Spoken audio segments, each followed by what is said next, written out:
Hey Natural Fam, so let's talk about the do's and don'ts for achieving healthy hair. So these are just a few tips that I have used in my 10 years plus of being natural. First thing, you don't want to use heavy products. When you're looking at your products, you don't want to use anything that has any silicones, any waxes, anything with multiple butters, or any heavy oils, because this is just going to cause buildup on your hair shaft, and that is going to make it hard for your hair to retain moisture, and it's going to be hard for you to wash it out. Instead, you want to use products that have more natural ingredients and are water-based. Next, you don't want to use too much heat on your hair. That includes blow drying your hair, flat ironing your hair. You just don't want to use a lot of heat on your hair because, of course, that is going to damage your hair shaft and your hair follicles. If you do decide to use a lot of heat on your hair, definitely make sure you're using a lightweight heat protectant.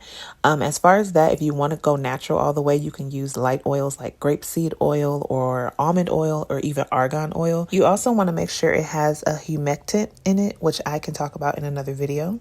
The third thing is you don't want to use products with harsh chemicals. You want to make sure you're reading the product labels and avoid chemical-based products. Some chemicals that you want to avoid would be things like sulfates, parabens, any alcohols, anything that's going to dry your hair. Also, if it has synthetic fragrances, because this can cause scalp irritation. So majority of our hair products, actually all of our hair products, I use essential oils because I don't want to cause any type of skin irritation, because that's going to just, your scalp is going to dry out and it's going to ruin your hair. Next, you don't want to use oil to moisturize. We've heard this a lot of times. A lot of people just like to use water. I personally use aloe vera juice mixed with distilled water because a lot of our water now is very harsh. So I go ahead and just use distilled water. Get it from the store, and I use aloe vera juice as well. Mix that together. That helps to open up my hair shaft and allows my hair to have more moisture. Aloe vera juice also helps to give your hair some softness as well and some shine, so it's perfect to add to your water. Put it in your spray bottle and use that to apply to your hair and scalp every day. Lastly, don't overwhelm yourself. Remember, this is supposed to be a fun journey. This is your natural hair. You're learning your hair.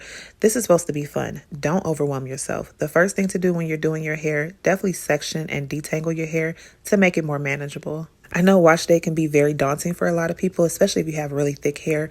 But once you section your hair, remember, just take it one section at a time and it will make it so much easier. Again, so these are just a few do's and don'ts for those who want healthy hair, because remember, a healthy scalp is what matters. That's what helps your hair to grow the way that you want it to. If you have any comments or questions, definitely write them down below and I will definitely answer them for you. Bye.